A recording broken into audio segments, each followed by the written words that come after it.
Nikki is a licensed marriage and family therapist who uses a mix of emotionally focused, solution focused, and cognitive behavioral therapy to help the couples, individuals, and families she works with. She also offers Zoom support groups for various topics and guest speaks on podcasts and at events. And she shares inspiration and education on her popular Instagram page, Nikki Harmon Therapy. She's written articles that have been published on KSL, Family Share, and LDS Living. Today, Nikki's presentation is titled Mastering the Art of Communication in Marriage, where she will help you learn speaking and listening skills as well as go over the conflict style and how couples get stuck in it and how to get out and stay out. She'll also be holding an anonymous Q&A session for the final 15 minutes. So feel free to write down your questions so you can bring them up later at the end. But she'd also love for you to use the chat throughout. So feel free to make comments and ask questions in the chat throughout this webinar. And this workshop is also approved for 1 continuing education credit. So if you want to request one, you can email me at marriagecommission@usu.edu. All right, Nikki, thank you so much for being here with us today. We're so excited. There are so many people here to see you. And we're so lucky to have you here. I'll let you get started. All right. Hello. Hi, everyone. I wish I could see all your faces. I don't like just talking to myself. I'm Nikki Harmon, and I'm really excited to be with you. And before we jump in, though, I want to just make a little disclaimer. The stuff that we're talking about today, I'm going to give you some practical tools. I hope you have something to write with because you can take notes or come back and watch this later. But I'm going to give you tools that you kind of have in your tool belt that you can use in your relationships. But I want to be clear that these are kind of tip of the iceberg tools. Relationships are complicated, right? And sometimes it's more complicated than just talking nicely or listening in a better way. And if you're in a relationship where there is abuse or infidelity or addiction, then that's probably outside the scope of what we're going to talk about today. Obviously, learning these skills can be helpful still, but I don't want to minimize that and be like, oh, well, just talk nicely to your spouse and then the addiction will be gone, right? That is very oversimplified. So I just want to put out that little disclaimer before we jump in. And let me give you a brief overview of what we're going to be talking about. And please, if you have questions, then write them in the chat. I would love to answer them kind of as we go. And then like Camilla said, at the end, we'll have a Q&A also. So we are going to talk a little bit about the science of connection. And then we're going to go into some speaker tools that you can start implementing to have conflict a little more productively in your relationships, and then some listener tools. And then we're going to talk about the conflict cycle. So let me give you a little introduction about myself. Here's my cute family, but look how long ago that was. Look how short my hair was to now. But I love this picture so much. I can't replace them ever. When I met my husband, I was divorced. And I had those 3 girls, and he took a chance on me. We got married and had that little blonde boy that I'm holding, who is a terror. And then in 2018, we adopted the little boy in the blue bow tie, Milo. We adopted him from an orphanage in Bulgaria.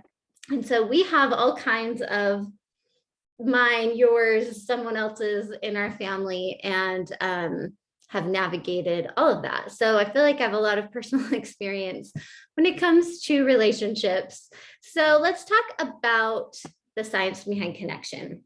Connection and attachment are basic human needs, like food, water, air. We actually need connection to survive. And I'm going to give you 3 examples, and I'm going to kind of move through these a little bit quickly. But in the 1940s at Bellevue Hospital, they had a really high infant mortality rate. The infants it was like a 30% mortality rate. And the doctors wanted to have the babies stop dying. So they put them in these little like cubicles. And this isn't an exact picture, but what it might have looked like. And the nurses wore all this protective gear. They didn't let the families come visit. And they were really careful to not stir up germs in these infant wards where the babies were dying. and the babies kept dying. And one of the doctors decided to try something and changed the hospital policy where they had the nurses pick up the babies, start holding them. They encouraged the families to come visit. And even though there was an increased risk of infection, the mortality rate dropped from over 30% to less than 10%. The doctor attributed it to psychological neglect, is what he called it. And that even though these babies were in a hospital getting care and food and medicine, because they weren't being picked up and touched, they were dying. Then we fast forward to the 1950s, and a scientist named Harry Harlow did an experiment with rhesus monkeys. And he took these monkeys away from their moms when they were babies. And he had a hypothesis where he said, okay, I'm going to make 2 robot moms. And one robot monkey mom is going to have a bottle and will have food.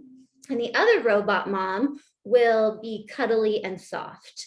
And his hypothesis was that the baby monkeys would choose to go to the food mom because there was a biological need to eat to survive. Guess what? Those monkeys wanted the cuddle mom. They would go get food from the food monkey and then come back, and they preferred that monkey. And that was a turning point. Probably a lot of you have heard of this experiment because it started to shift how we looked at attachment and connection from a biological standpoint.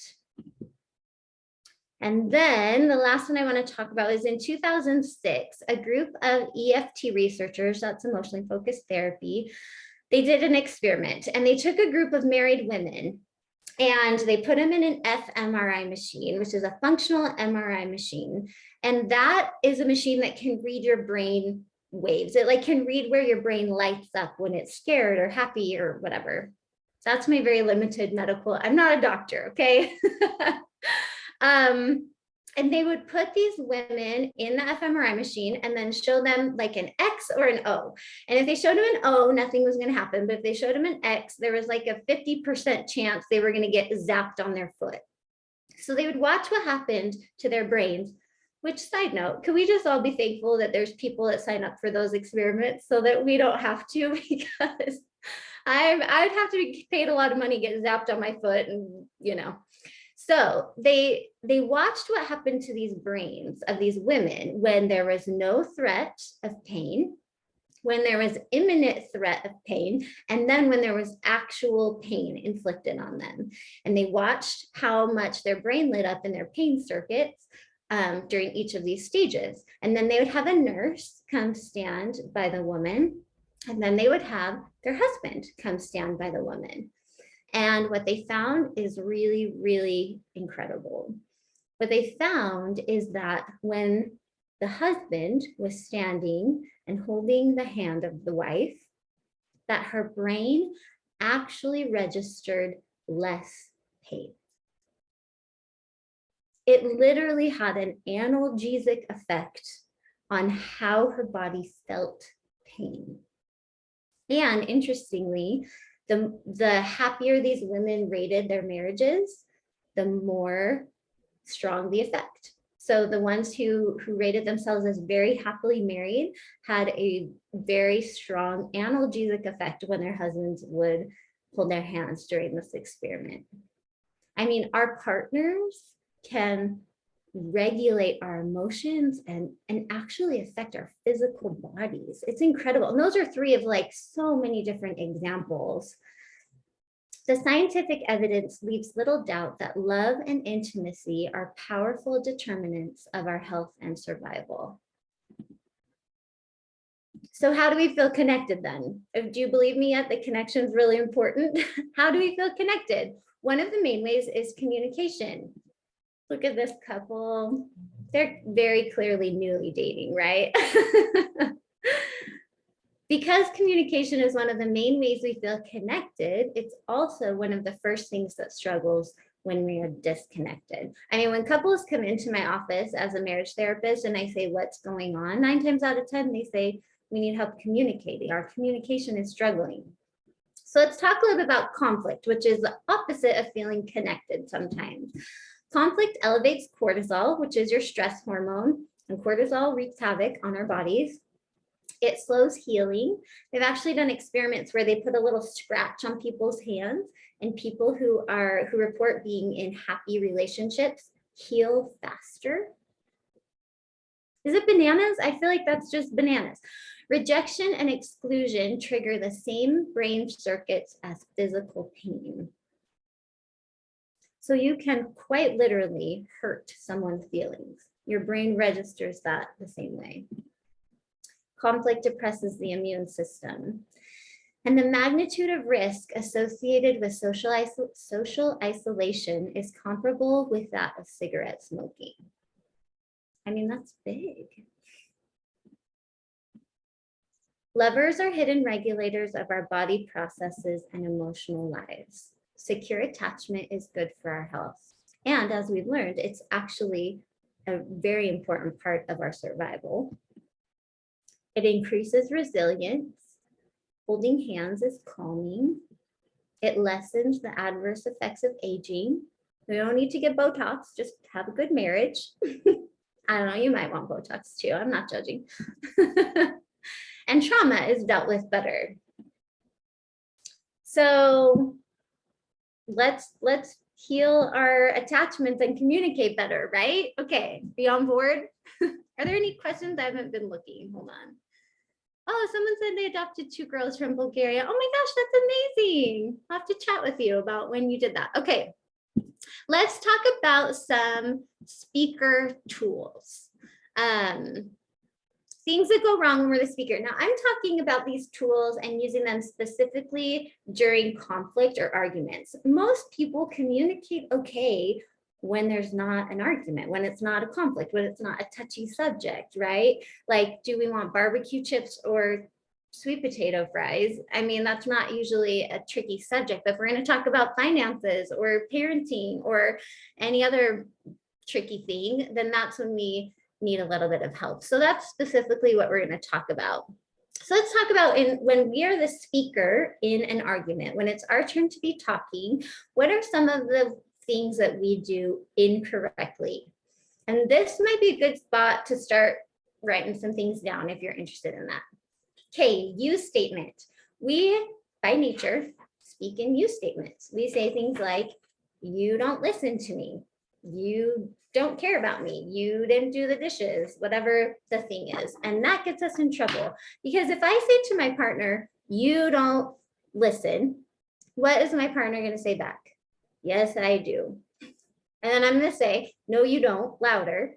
And he's going to say, yes, I do, louder. And off we go until somebody sleeps on the couch, right? It's not me. I don't sleep on the couch. But nobody's really listening. It's kind of this ping pong back and forth. So use statements are tricky. Generalizations, that would be something like you always, you never. Those things are very rarely true. Criticizing versus complaining. Do you guys know the difference between a criticism and a complaint? I wish there was like a poll or something that I could see like, yes, we know. No, we don't. Tell us. So a complaint is feedback about an action, and a criticism is a judgment on the person. So a complaint would be something like, you didn't do the dishes when you said you would. And a criticism would be, you're so lazy. I'm making a judgment on who they are. They're lazy because they didn't do the dishes. Does that make sense, the difference? A lot of times we move into criticism when complaining would be a lot more productive. Okay, blaming, this is your fault.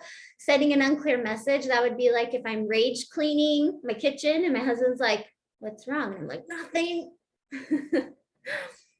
What does he do? Does he listen to my words or does he watch my action? He's going to feel stuck. That gets tricky. And then difficulty identifying your own emotions. Sometimes we have a hard time communicating to our partner what we need or what's bothering us because we don't really know ourselves.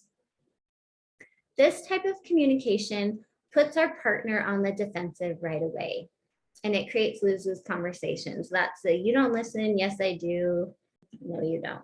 There they are.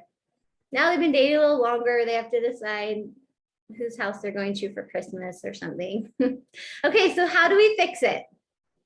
Again, this is kind of tip of the iceberg tool. Still really important, but it's not going to get to the underlying stuff. It's gonna tweak the immediate problem. I statements. Have you guys heard of I statements? Again, I wish there was like a hand in the air for I statements. Okay, let's talk about I statements. I'm going to walk you through this. Here is how you do an I statement. You're going to say, I feel an emotion, a specific emotion, which, do you guys know the main emotions? Anger, surprise, disgust, happy, and something else, scared. I think those are the 5. And there's a whole bunch of emotions that come off of that, right? What you don't want to do, this is a tip. What you don't want to do is say like or as though. So we don't want to say, I feel like, because what does that do? I feel like you don't listen to me. That's just a you statement dressed up like an I statement, right? It just allowed me to blame. And guess what else it did? Did I have to say what I was actually feeling? I didn't say any emotion. I said, you don't listen to me. An I statement would be, I feel sad. I feel hurt. I feel alone. Does that make sense? That the difference? I really wish I could see all of you and kind of gauge where you're at. So I'm not spending time on stuff you already know. Okay. I feel specific emotion when specific action. And you want to get as specific as possible. If your partner can fight you on it, it's probably not specific enough. So I might say, I feel sad when you don't listen to me. There we go. I can say the you in this part, but that's too general. And again, it's making a judgment on them. It's not a specific action. And so my partner can say, I do listen to you. And then you're not listening right now. Instead, it would be more productive to say, I feel sad when you're on your phone at dinner. He's either on his phone or he's not, right? Or she. I feel sad when you forget about important things that I've told you. That's a really specific action. And then we can move into, this is like I statement doctorate level. And I take that to mean, this is where we incorporate kind of our perception. So we can say, I feel sad when you are on your phone at dinner. And I take that to mean that I'm not really important to you to talk to. Do you see how that feels different than like, you don't listen to me or you don't care about me? It helps me express a softer emotion, a more primary emotion, and allows me to tell my partner what message he's sending. Hey, when you're on your phone and we're at dinner, the message I'm getting is that you don't care about me. Most of the time, we don't want to send those kind of messages to our partners, right? Here's an interesting side note. Even positive statements are received better when they are in I statement form. So if I'm giving you a compliment and I say a you statement, which would be, you are so pretty, you're so smart, you're so great. What is your kind of initial reaction? For me, my initial reaction is to like, oh no, I'm not that cool. But if someone said to me, wow, I love those earrings, I'm not going to say, no, you don't. Right? Because it's not really about me. It's about them. They like my earrings. And I'm going to say, oh, thank you. And if they say, you're so great in a you statement, that's a judgment about me. Even though it's a positive judgment, it's still a judgment. And by nature, we tend to kind of reject those. So imagine, even if we're rejecting the positive you statements, how much more we would click into rejecting the negative ones. You don't love me. You don't care about me. So when you give a compliment next time, your homework is to try and do it in an I statement form. I love those earrings, and see if it's received a little bit better. Okay, I wanted to practice I statements, but I'm going to run through it quickly so that we can get to the next thing. Does anyone have any questions about I statements? This is so good. Thank you. Great refresher. Oh, thank you, Claire. Anyone have any questions on I statements for the next 1 or 2 minutes while I run through some examples? Let's practice. I want you to try this in your brains as we go. You never do the dishes. You're so lazy. Uh-oh, there's lots of things in there that are gonna put your partner on the defensive, right? How could I switch this to an I statement? I want you to really try. I'm gonna count to like 5 in my head, and then I'll tell you. Okay, you could say, I'm frustrated that you didn't do the dishes. It's a very subtle shift, but the message is very different. You're always on your phone. You don't care about me. Yes, I do. No, you don't. How could you switch that? I feel hurt when you're on your phone. And I take that to mean that you don't care about me. I've asked you 1,000,000 times to watch your spending. Don't you ever listen? Once again, I'm frustrated that we're spending too much. Yes? Do we think we're getting it? No questions? Okay. We're moving on to our listener. Here are some things that can go wrong when you are the listening party. And obviously, in a conflict, we go back and forth, right? Sometimes we're both speaking at the same time. Okay, so with a listener, if your partner came at you and said, hey, I'm frustrated that this thing didn't get done, what does that feel like for you? A lot of times we move into defensiveness. A lot of times if our partner comes to us, it hits on a deeper thing, which we're going to talk about in a little bit, and we move up into responding from a protected place. And that can look like defensiveness. That can look like stonewalling, which is where you kind of disconnect from your partner. You physically or mentally kind of check out. You might get on your phone. You might actually leave the room. You might just not respond. Criticism, which we talked about, and contempt. These are from John Gottman. He calls them the 4 horsemen of the apocalypse because he's dramatic. I don't know, that's such like a doomsday name. But you should, if you're interested, his research on these is really interesting. Look up John Gottman and the Love Lab. But I'm going to move on. Okay, cross-complaining. That is if your partner comes to you and says, you know, you didn't do the dishes, and then you say, well, you didn't take out the trash. You're just complaining about something not connected, but the yes, but, right? Ooh, I wish that we went on more dates. Yeah, but blah, blah, blah. Our natural response is to respond. And I'm going to challenge you that it's okay to respond, but I think we got to respond step 2. Step 1 is to listen and validate. And if we can listen and validate first, then our partner has a lot more space to hear our response. And then getting stuck in the conflict cycle, which we'll go over. Okay, so how do we fix it? First, we have to stop responding, at least step 1, and start understanding. Try and understand what our partner is saying.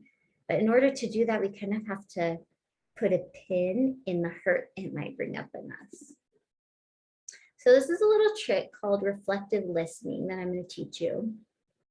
This is like probably my first therapy class in my master's program. We learned this. And I would say it was like 80% of my job is reflective listening. It's like, imagine you're holding up a mirror and you're literally reflecting back what the person said. And it can even be word for word. So let's practice. You ready? This house is always such a mess. First of all, let's pretend your partner said this to you. This house is always such a mess. what's happening in you right now as you imagine that your partner said that? My guess is most of us are probably like, I'm sorry, what? Right? We move automatically into defensive. How could you reflect this though to your partner? If I could see you, I would be like, you in the blue shirt, how would you reflect this? But I really want you to try. You could say that, yeah, you're right. This house is always messy. You could also guess, make an educated guess about what emotion they're feeling like. Oh, it sounds like you're mad that this house is really messy. Can you imagine how that would diffuse the situation if your partner came to you and was like, this house is always messy, and you're like, oh, you're right, it is. I'm really sorry. There's like no fight. It's kind of a superpower. It's really hard to do in the moment when you feel hurt though. Okay, you spent how much at Costco? Were those groceries made of gold? These are all hypothetical. Actually, my husband is the overspender at Costco in our family, not me. Okay, how would you reflect this? You spent how much at Costco? What is your partner feeling? What are they trying to communicate? How do you reflect to let them know that you hear them? You would maybe say, you're frustrated that I spent so much at Costco. I know. I put 3 things in my cart and I spent $200, right? Is that a thing? It's like a different world in there. I feel upset that you're on your phone while we're on a date. How could you reflect that? How about word for word, like, you feel upset that I'm on my phone when we're on a date. And you're not going to say it in the tone I'm saying it, like, oh, you feel upset. Tone is important. Our nonverbal communication is important, right? But if you genuinely reflect that back, like, oh, you're upset that I'm on my phone, that really diffuses. And as soon as somebody feels heard, it's like, it like takes the fire out of them. Not in a bad way, but in a way that allows you to connect better. You're having another guys' night, you spend more time with your friends than with me. What is this person really saying? They're really saying, I feel sad, I feel unimportant. Okay. Last little bit about the listener. The last 2 parts of being a good listener is to then acknowledge and apologize.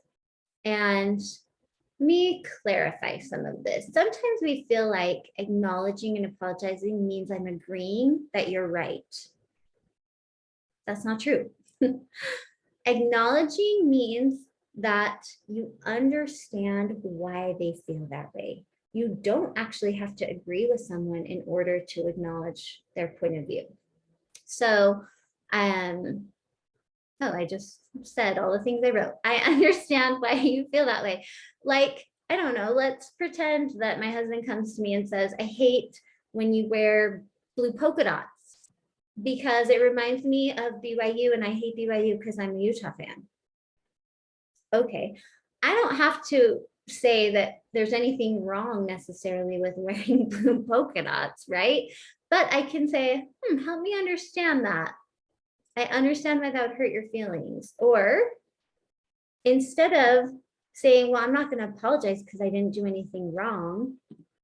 Okay. I don't think that wearing blue polka dots is bad. So I might not apologize for wearing blue polka dots, but you know what I do feel bad about? I feel bad that I hurt my partner. Because even if I didn't do it intentionally, I don't want to hurt him, right? So the apology part wouldn't be, here's a big with apologies. Don't say, I'm sorry you feel that way. That feels very minimizing and not connected. Instead, try, I'm sorry you're hurting. Or even better would be, I'm sorry I hurt you. Because even though I didn't purposely hurt him by wearing my blue polka dots, if I hurt him, I feel bad because I love him and I don't want to hurt him. And hopefully he feels the same about me, right? So it's kind of the impact versus intent argument sometimes, that even if your intent was not to hurt, I really like using this example. If I accidentally punch my husband in the face, maybe I'm playing with my dog and things get out of control and I break his nose, the fact that it was an accident doesn't mean it doesn't hurt him. His nose is still broken, whether I meant to do that or not, right? So it would be silly of me to say, well, I didn't mean to break your nose, so like get over it. But I see that all the time with couples. We're like, well, I didn't mean to hurt you, so like you're just being sensitive. Like, well, my nose is broken whether you meant to or not, right? And intent is important because it is really important to know if I accidentally broke his nose, that's a different situation than if I intentionally go up to him and break his nose, right? That gives us much different information, different context, and we respond differently to those things. So intent is important, but impact is also important. And so this ability to acknowledge and apologize is kind of exercising the skill of being able to apologize for the impact, even if your intent was not to hurt. Does that make sense? Okay. Yes, I'm not sure it even has to say you're right, but at least I hear what you're saying. Yep, absolutely. I hear you. That is what we're saying. I acknowledge you. I understand. That makes sense to me, right? Your feelings are important to me. That's what I'm saying with that. Okay. So the way that this would look in an argument, in an ideal world, and this goes really slow, would be the speaker would say an I statement. I feel hurt when you're on your phone at dinner. The listener would reflect. I hear you say that you feel hurt when I'm on my phone at dinner. Then the speaker gets to say yes or no. If the speaker says no, that's not quite it, then the speaker would say another I statement and the listener will reflect it until the speaker feels heard. Okay, speaker kind of like has the mic in this scenario. Then if the listener reflects it and the speaker says, yes, that's right, I feel like you're hearing me, then the listener can acknowledge and apologize for the impact. And then they switch roles. And then the listener becomes the speaker and the speaker becomes the listener.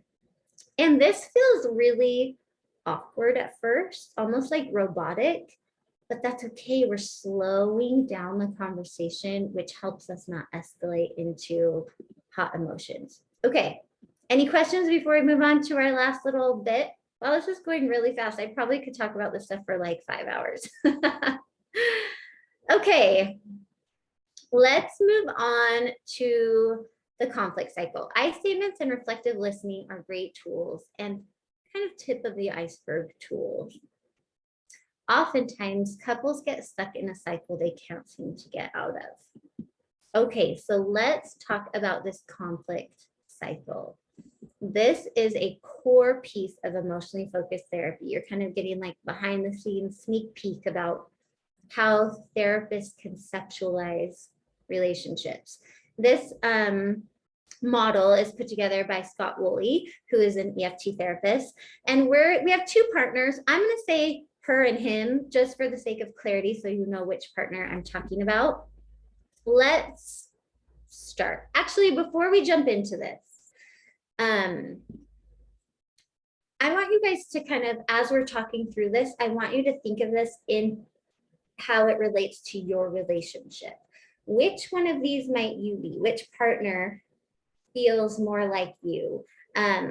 Typically, we have pursuers who can tolerate higher levels of emotion. They want a lot of connection. And then we have withdrawers who don't really like feeling emotions. They tend to kind of disconnect sometimes. And those two tend to marry each other because the universe has a sense of humor. Sometimes you'll have two pursuers and two withdrawers that get together, but it's more rare. So I want you to kind of think about your relationship as we go through this. And also, before we jump in, let's define the difference between a primary emotion and a secondary emotion. Do you guys know the difference between those? I'll tell you, because I don't know if you're saying yes or no.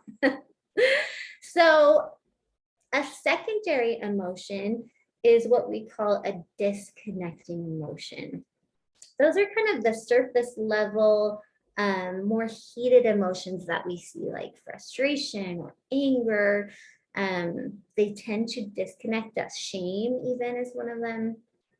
Primary emotions are our more vulnerable emotions, and they tend to be connecting emotions. So that would be things like sadness or fear of losing you, or loneliness, right? Those are more vulnerable and more connecting. So that's a little clarification as we go through. Okay, let's go through the cycle. Partner one, let's say this is a she. She nags and criticizes. That might be a behavior that she engages in. And we're going to kind of start from the nag and criticize. Can you see my finger over here? We're going to come down this way. What does this do? It triggers something in her husband. It triggers an unmet attachment need, which for him in this case might be he feels not good enough. He feels unloved. His primary emotion around that is feeling sad and hurt. But feeling sad and hurt is a vulnerable place. And like I mentioned earlier, we tend to move into our protections. And so that's what he does. He moves into his protection and feels angry. That's a lot safer feeling. His perception is that she's too demanding. She can't be pleased. I can't do anything right.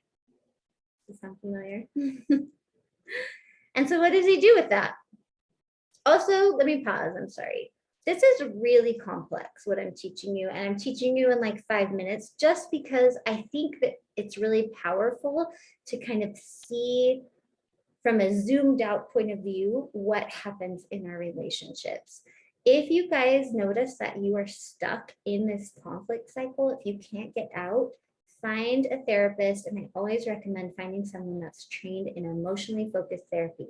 Not someone who's like read the book and then put it on their website that they're trained, but someone who has actually been to trainings, is getting supervision, and is working towards becoming effective and efficient in this model.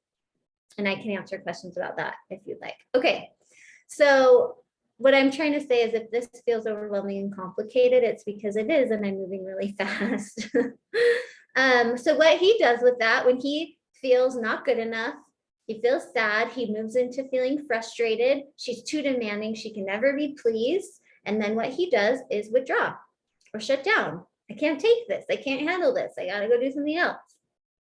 When he withdraws and goes away, what is her attachment need that gets triggered? She feels alone and unloved.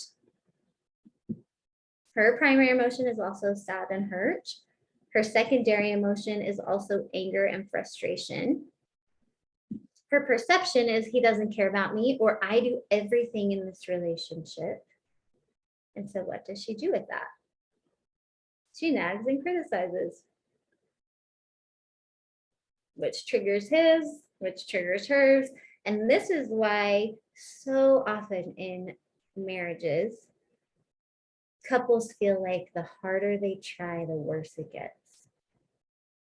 And it's because the things they're both doing to try and fix it are the things that are keeping them stuck.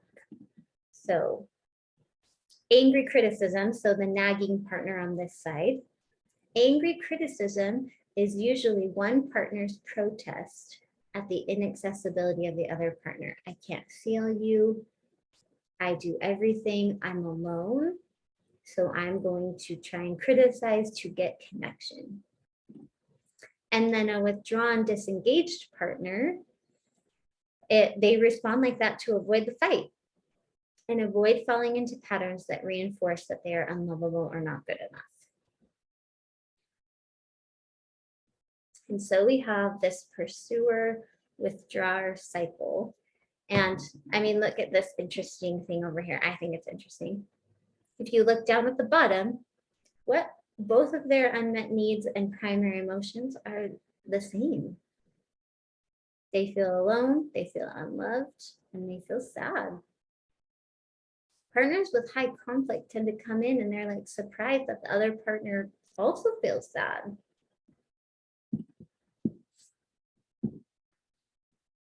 Can you please send the EFT? Yes. I don't know who I'd send that to. Maybe Camilla could send it out.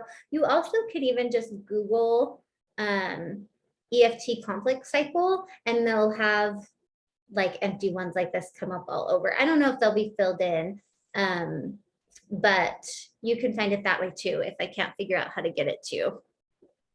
And if I can figure it out, then I will. I'll ask Camilla after this. Okay. You can send it to me and I'll send it out tomorrow to everybody who registered. Perfect. Thank you. Okay, that was like EFT in super speed. And I just want to go over really quickly some quick additional considerations before we jump into our question and answer. These are other things that affect our ability to communicate and getting stuck in this conflict cycle. One are expectations. I like to tell a story of when I was previously married. My husband used to travel and I would do bedtime and dinner and baths and all the things by myself. And it was fine. He wasn't there. I just did it. Then if he was home and he was sitting on the couch while I did bedtime and books and dinner and all the things, I could feel all this resentment coming up in me. And I remember one day thinking like, why? I do this by myself often when he's out of town. But it was because when he was in town and in our house, I expected that he would be helping me. And when he wasn't, I felt resentful.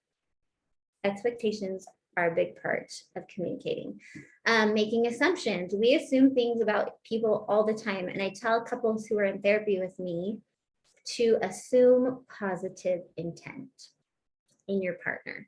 Assuming that there's no safety concerns or abuse or anything like that going on, let's assume that both parties want to have a good marriage, right? It's really easy for like a pursuing partner to see her husband or the wife or whoever it is disengage and go, wow, they just withdrew. They don't even care about our marriage. When really they're disengaging to avoid the fight, to try and protect the marriage is actually what happens. Or a withdrawing partner might see the pursuing partner as a nag, as being too demanding, when really what she's doing is seeking connection, or he. And so if we can try and assume positive intent about our partner, that goes a long way too. Our emotional, mental, and even physical health. If our mental health is not in a great space, it is really hard to be present in a healthy way in a marriage. Same thing with our physical health. If you have some kind of health problem and you're not sleeping, or you have headaches all the time, or you're not feeling well, like that's going to affect how you show up in your relationship. So take care of your emotional and physical health. Lack of connection and safety. You know, you guys might all go home tonight and try working through this cycle and might jump right back into an argument because it doesn't feel safe yet. Maybe there's a history of feeling disconnected, and we move into that protection place. And what we do about that is try and deepen our connection, and oftentimes that means therapy. That's okay. And then another thing that affects us is trauma history or unhealed attachment wounds. If one or both partners has a history of trauma, that is going to show up in your relationship. And again, therapy, learning about that, figuring out how to heal through that is going to affect your relationship in a positive way. Okay, our last little overview, right at 6:45, bing. Here's what we went over tonight, you guys. Tools for mastering the art of communication in marriage. We learned about I statements. We learned about reflective listening. We learned about the conflict cycle and how we can get stuck in it. And then we talked really briefly about some contextual considerations like expectations, positive regard, and healing our trauma and deep wounds. And that, my friends, is what I have to teach you today. Thank you so much for being here with me. I feel like I just made you drink from a fire hose with so much information. I hope that was helpful. I hope you felt you can like leave this presentation with some concrete things that you can start doing right now in your relationships to make them better. And I'm going to kind of turn the time over to you guys to ask some questions for the last few minutes. I'll just take this time to mention as well. When you ask your questions, try to use the Q&A feature if you can find it. That way we can have the questions all in one spot for Nikki to go through and answer. Oh yes, it's kind of, I think at the bottom of your screen, there's a little Q&A chat. Okay, let me look through this. Sounds, oh, I can answer. Whoops, let me click it. Can you guys see that on the screen? Did I do that right? It sounds like it would take a lot of conscious effort at first because we're not used to speaking or listening this way. Yes, absolutely. Does this come naturally with practice? How long do couples need to practice this? Oh, this is such a good question. Yes, it takes practice and it is awkward and uncomfortable. I really love to use metaphors, and I think it's like trying a new skill or working out. Like for me, maybe like once every 2 years, I decide I'm going to start running. And I get my shoes on and like I'm gonna run around the block, and I can like barely make it to the end of the street before I'm tired. But people who run all the time can run ultra marathons and be fine, right? The more we practice, the better we get, the easier it gets. And just like exercise, we kind of have to work out that muscle. The more we use it, especially at first, we're going to get sore. It's going to feel uncomfortable. We're going to be like, why am I doing this? I'm not seeing results. Plus it hurts. But if we can stick with it and practice, we build up that emotional muscle and it becomes easier. I don't know if it's ever easy, but it does become so much easier and more natural. Okay. How do you get out of the conflict cycle? That is a really good one. You have to, let me see how to like do this in a simple way. You have to, instead of coming at your partner, you know, in the cycle, we were up here with our secondary emotion of anger and frustration. The simplest way to explain it to get out of that cycle is to come at them from a different level. We have to come down to our primary emotion level. If I come to my partner and I say, you said you were going to be home at 6 and you're not, and I'm so mad and I can't trust you, that's very different than if I come to him and say, man, I have all these things planned. I feel really hurt that you weren't home. The energy is very, very different. So it's about coming to them from the primary emotion level instead of that secondary emotion level. Okay. Oh, good one. What are attachment wounds? Sorry, I said that and then didn't explain. An attachment wound is like a trauma in a relationship. So it could be something as big as like an affair, anything that hurts or wounds your connection to the person. An affair is a really big attachment wound, but it can be even small things like I had a big birthday party and you were supposed to be there and you didn't show up and you didn't call me. That wounded our attachment. Is tonight part of a series? Yes. The Utah Marriage Commission does this. I don't know how often, Camilla, if they do it twice a month or every week, but on Thursdays, they have different experts come and talk about different aspects of relationships. And on their website, they have all their archived ones that they've done in the past with various people. Okay. Oh my gosh, you guys are asking such good questions. I'm not going to get to all of them. Let's see. How do you know if therapy is needed versus a good self-help book? Ooh, this is a really good question. I mean, it's kind of up to the couple, I think. Try the self-help book. In fact, I will recommend Sue Johnson. She is the founder of Emotionally Focused Therapy. She's amazing. She has a beautiful book called Hold Me Tight. 7 Conversations for a Lifetime of Love. And she talks about this cycle. She talks about the different dances that couples do. And it's a really good kind of like prerequisite if you guys want to try that and read the book together, or see if the tools and tips in that book help you enough and you don't need therapy. Awesome. If you're like, I know I'm not going to read a book, I need somebody real time to kind of help me, then therapy might be the answer. Or, I mean, I have couples come to me kind of preemptively, like, we want to just make sure that we're not going to get stuck in the cycle. But for the most part, couples don't come to me until they're in major distress. I mean, people don't want to come to therapy, right? They want to try all the things. So I think you've got to just try it, and then what's your gut telling you? Is it getting better by reading the self-help book? Awesome. But if it's not, it might be time to find a therapist. Okay. 4 weeks away from our wedding. Oh, congratulations. What is the best advice that you give newlyweds with all the transition going on? Exciting times, but lots of craziness. Oh, my Lanta, lots of craziness. Yeah. I think my biggest advice would be to just be gentle with yourselves.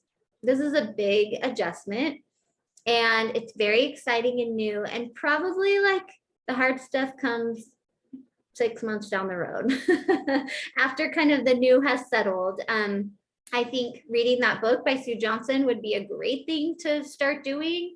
And maybe even talking about, how do we handle conflict? Like, have you guys had a big, huge fight yet? What did that look like? What did that feel like? How do you want to manage that in the future? Just give yourself some grace as you both navigate a lot of transition. That's maybe not the advice you were looking for, but okay, let's see. What can be done if only one of the partners is willing to make changes the other thinks they are right? Ooh, this is a tricky one. So the reality is, I mean, this is good news, bad news, right? We can only control ourselves. We can't control our partners. That being said, we do influence each other in families, in couples. What I do affects my partner, what he does affects me. And so ideally, if one partner can make positive shifts, then that positively affects their whole system. I also wonder if trying to talk to the other partner on that more vulnerable level, hey, I'm really feeling alone, or I really feel it's hard for me to talk to you sometimes when I feel unheard. Excuse me. I also wonder if the other partner would be willing to go to therapy. Sometimes people aren't willing unless they know how serious it is. Does your partner know? Does your partner know you feel like that? Do they know how lonely that is? They might not. They might not be aware of that. Okay, let's see.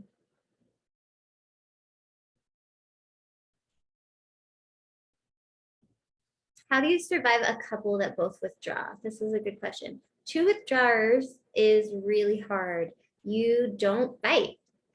You don't have conflict, but likely you might not have a lot of connection either, because you're being really careful and tiptoeing and you don't want to cause a problem.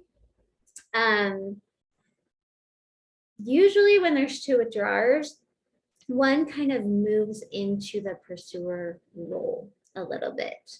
They don't like it. It doesn't come naturally to them, but they will kind of move into that role. If one of you is not moving into that role and you're just not having any real positive or negative connection, then I would say find a therapist who's specifically trained in EFT. What presentation program do you use? Isn't it cool? It's called Prezi, Prezi. I really like it. I've been using it for several years. Little plug for them. Let's see.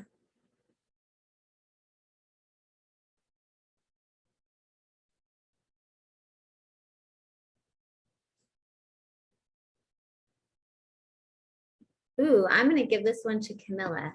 What is the Utah Marriage Commission? Okay. So the Utah Marriage Commission, we provide healthy relationship resources and services to all Utahns for free. So I'll put our website. Well, everybody who registered for this webinar today, you'll all be getting sent a recording of the webinar, and then I will also have linked our website and other resources. So you'll get an email tomorrow, and you can learn more on our website. But that's kind of just like a really basic gist of what we do, and our whole purpose and mission is just to help couples maintain healthy marriages and relationships and support families through free education. So. Perfect. Thank you.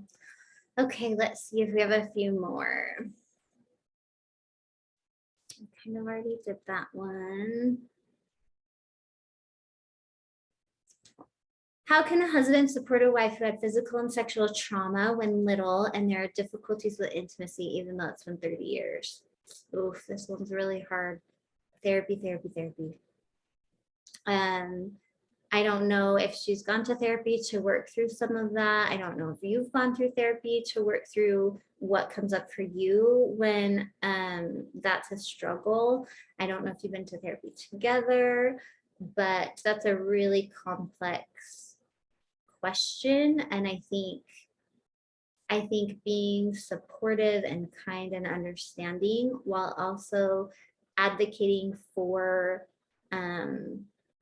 positive healing is going to be kind of the best way I can answer that in this kind of setting. Let's see. How do you manage the disconnect between knowledge and action? Like, I know this, but how do I actually do it? That is another good question. I know I'm saying this so much, but really therapy is amazing because you sit in a room in real time, husband says something, wife says something, they both start feeling frustrated and angry and hurt and go into their cycle. In real time, a therapist can be like, hang on a second. Ooh, I saw you move to defensiveness. Ooh, right there. Let's try and move to this other place. And it happens real time, which is why it's so powerful, because listening to me talk about it right now, or even reading a self-help book when you're like not fighting with your spouse is very, very different than in the moment you're fighting with your spouse and all the things you learned go out the window because we automatically come back into that cycle, right? So therapy is just, it's really powerful to get real-time feedback on how you can shift out of that. Okay, I think we are about done. Let me look.